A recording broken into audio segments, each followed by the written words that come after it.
Þannig ég að setja þig í vandræði. Fávitar beita ofbeldi og mér finnst mikilvægt að við gerum okkur grein fyrir því að það eru alls konar einstaklingar sem eru fávitar. Þetta ekki bara einhver pervert út í bæ, skilur við. Já, ég ætla líka að setja á airplane mode.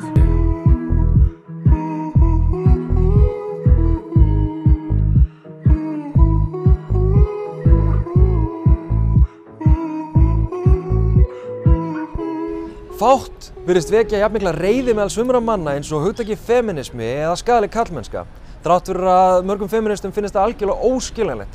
Í þessum þætti ætla ég að leita svara við því af hverju þessi reiði og möguleiki að brúa saman þessi ólíku sjónarmið. Ég held að inn í okkur flestum, ég vil ekki alhafa mikið, ekki öllum, en svona inn í okkur flestum, blundi kannski pínlítill einhver reiður lítill kall sem að finnst á honum brotið. Og við eigum hver og einn að reyna að minnka vægi hans í skapgerð okkar. Mér finnst það oft vera þannig að þegar maður talar um réttindi kvenna að mörgum finnst það þá, ok, en hvað með okkur strákana?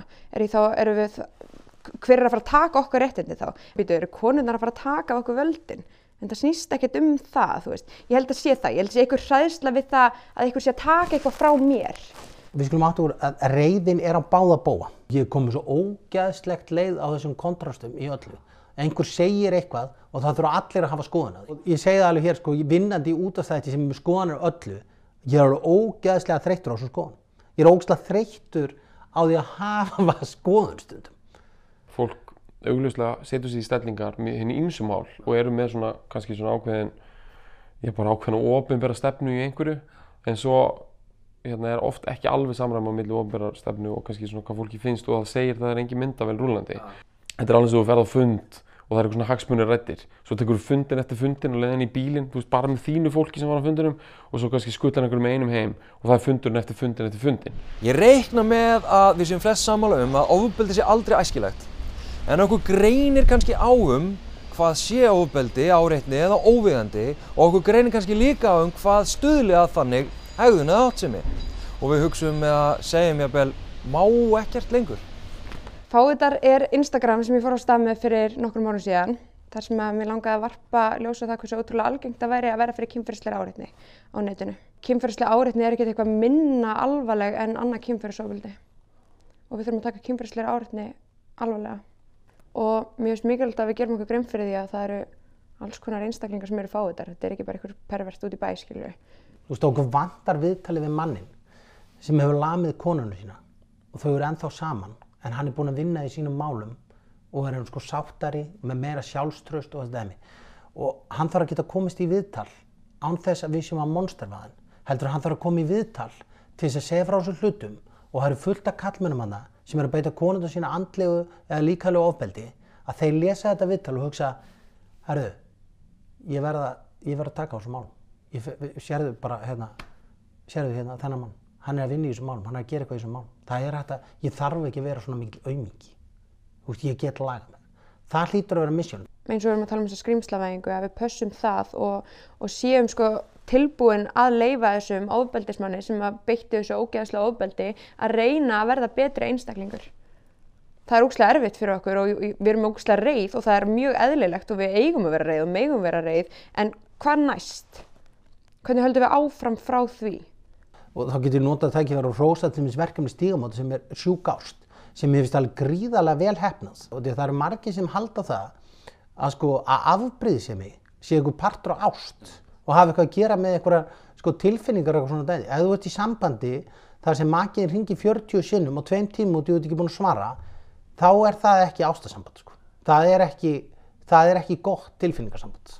Ég fengi alveg slatta á skilaboðum tíminu, ekki bara frá strákum, frá stelpum líka bara, ok, með þessu samtali og svona með þessum herferðum sem til dæmis Stígamót búin að vera að standa fyrir núna, sjúk ást, að þá fólk átt að segja, heyri, ég fór yfir mörk einu sinni og oft bara miður sín og kannski gerðu sér ekki grein fyrir því. Sumir vilja meina að þeir sem fremja ofbeldi séu bara örfáir, svona skemmdu eplin.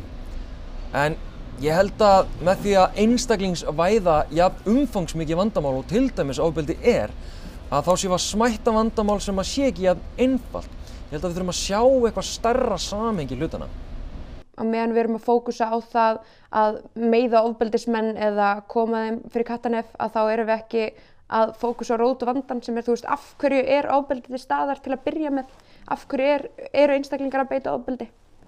Það getur verið að einhverjur ídóliseri kallmennsku, horfna kallmennsku, einmitt að því hún horfin og að því hún kannski aðeins saklausara fyrirbæri sem eitthvað fortíðardæmi hvort sem það eitthvað kallar að borga reikningin á veitingastöðum eða eitthvað svona silly hlutar af þessu það horfir kannski oft framhjá rosalega stóra ávinningnum og þessir hlutir eitthvað svona opna dyrnar fyrir konum, það ekki það sem þetta snýst þetta snýst það að kallar hætti í rauninni á samantekin hátt að manipulera með umræðu og valdapólitík, skilur, þú veist, það stóra samhengið. Við erum í grunninn ekki mjög ósammála mikið, og ég skal bara koma því til alveg skilja, þú veist, ég held í grunninn, þá mun þetta öfgafeminista dót sem við erum búin að ganga yfir þjóðina, það alltaf að fara að gera gott, þú veist, það að segja, það setur viðmiðin okkar bara svona á aðeins betri stað.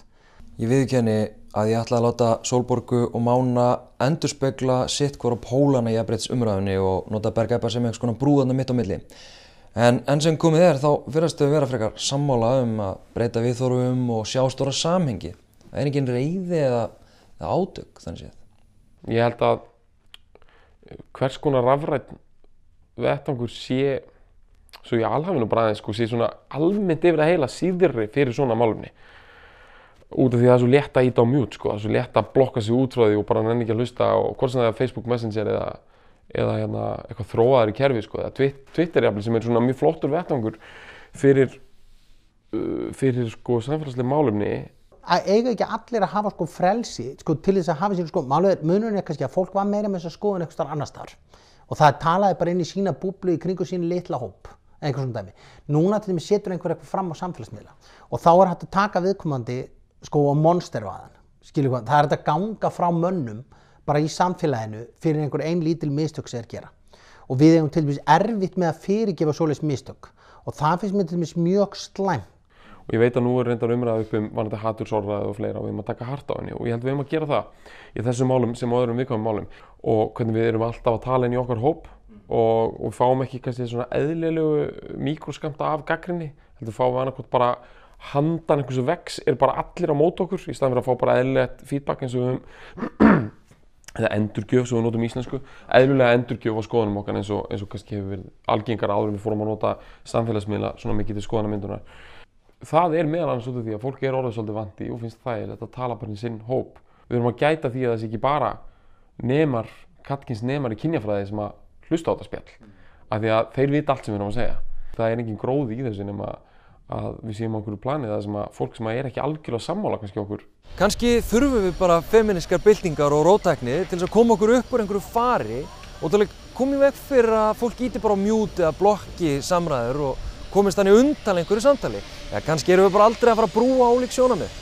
Svo kom Fríði Nippól að fara að tala annað og MeToo að fara að tala annað og einhvern veginn verður samfélagið eftir hvert svona samtal sem við eigum, þá verður einhvern veginn samfélagið pínlítið betra. Byltingar bara fara oft eftir þessari kein kompromiss hugmyndafræði, þú veist, það bara í byltingunni sjálfur eru enga málmennir en svo fara hlutir aftur í rólegra horf og þar þarf að mögulega þess að fara yfir hvað gekk vel og hvað ekki og sumir finnst það hræðilegt tímabil. Þannig að jafnréttisbarátta getur farið fram, já, með málmennunum en byltingar hlutin af henni kannski síður. Þannig að öðru hvoru þá koma tímabil þar sem að málmennur eru ekki degnar. Við þurfum þessi sameining, bara sameiginlegt afl og samfélag að leysa svona mál. Þú veist, það er að segja að búa til betra samfélag. Það hefur ekkert að gera með feminisma, hægri, vinstri eða eitt né neitt. Þetta snýst bara um einhver manneskjuleg gildi. Þetta snýst ekki um neitt annað. Hér eru þau kannski farin að tala með svona blæbrigðamun og jafnvel aðeins í kross, eins og Sólborg, hún hampar femínískum byltingum, Bergur Ebbi talar mikilvægi málamiðlana og Máni, hann talar fyrir annars konar gildum. Þurfum ekki femínísk gildi, heldur bara manneskjuleg gildi. Og þá velti ég fyrir mér, hægt að gera málamiðlanir í jafnréttisbaráttu og hvað femínismi annað en manneskjuleg gildi? Þetta kannski leiðir okkur inn í kenningar sjónarmið.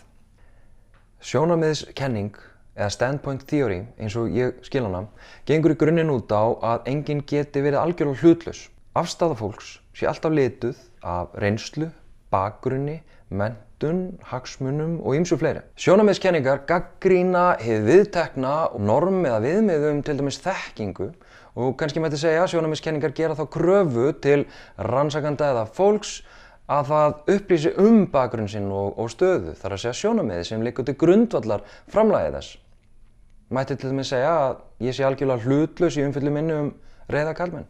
Stundum sagt að verða að vera persónur og leikendur til að svona fólk skilji umræðu. Ég held að það sé ekki rétt. Ég held að við bara skiljum hana síður ef við erum alltaf að setja eitthvað andlit eða nafn á eins og þessi segir og búa til eitthvað. Svo held ég að mætti alveg líka bæta við að kannski forðast að fara að tala um nasisma mjög snemma í samtalinu. Ég held líka einmitt að þeir sem eru svona reiðir þegar að herferðir eins og karlmennska fara á stað séu einmitt þeir sem þarfnast hennar hvað mest.